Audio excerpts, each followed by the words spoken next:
Hi hello నమస్తే welcome to movie stars. వీడియోలో మనం కమల్ హాసన్ గారి భారతీయుడు 2 మూవీ రివ్యూ ఏంటో తెలుసుకుందాం. ఇది ఒక non spoiler review starring Kamal Haasan, Siddharth, Priya Bhavani, Rakul Preet Singh, directed by Shankar. Movie చూసిన తర్వాత నా ఒపీనియన్ చెప్పాలంటే ఓకే అనిపించలా అన్నానో ఇన్ డీటెయిల్ రివ్యూలో తెలుసుకుందాం. అంతకంటే ముందు మూవీ స్టార్స్ ఛానల్ ని కొత్తగా చూస్తున్న వాళ్ళు ప్లీజ్ సబ్స్క్రైబ్ చేయండి అండ్ పక్కన బెల్ ఐకాన్ కూడా ఆన్ లో పెట్టుకోండి. వీడియో నచ్చితే ఒక లైక్ చేయండి. డీటెయిల్ రివ్యూలోకి వెళ్తే మూవీ యొక్క బేసిక్ ప్లాట్ వచ్చేసి ట్రైలర్ లో చూపించినట్టే సిద్ధార్థ్ అండ్ టీమ్ ఒక యూట్యూబ్ ఛానల్ రన్ చేస్తూ దాంట్లో సిటీలో జరిగే అన్యాయాల అక్రమాలపై వీడియోస్ చేస్తూ ఉంటారు. అయితే మనం ఏం చేయలేమని హ్యాష్ట్యాగ్ భారతీయుడు కమ్బ్యాక్ అనే లైన్ ని వైరల్ చేశాడు. మన భారతీయుడు వచ్చాడా, వచ్చిన తర్వాత సొసైటీలో ఎలాంటి మార్పు వచ్చాడు అనేది ఈ movie story. Movie title card తోటే మూవీ చాలా ఇంట్రెస్టింగ్ గా స్టార్ట్ అవుతుంది. యాక్చువల్లీ ఫస్ట్ హాఫ్ లో 30 minutes మాత్రం వేరే లెవెల్ ఉంటది. తర్వాత మన సేనాపతి ఇండియాకి తిరిగి వస్తాడు. సేనాపతి ఎంట్రింగ్ బాగా ప్లాన్ చేశారు, కానీ సేనాపతికి ఆ లాంగ్ ఇయర్ సెట్ కాలేదు.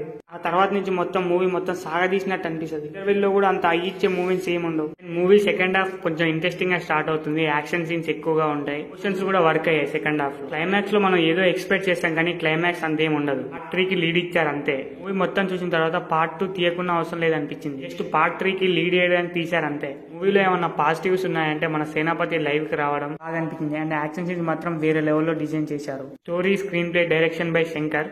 జనరేషన్ లో ఎలాంటి కరప్షన్ జరుగుతుందనే విషయాన్ని విజువల్ గా చాలా బాగా చూపించారు. మూవీలో విజువల్స్ కూడా చాలా బాగున్నాయి. సినిమాటోగ్రఫీ డీసెంట్ అండ్ బీజిఎం కూడా చాలా బాగుంది కొన్ని చోట్లనే.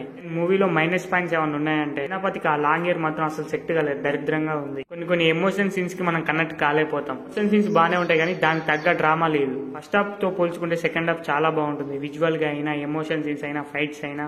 3 hours ఉంటుంది. చాలా లాగ్ చేశారనిపిస్తుంది. కొన్ని సీన్స్ ట్రిమ్ చేయొచ్చు అనిపించింది.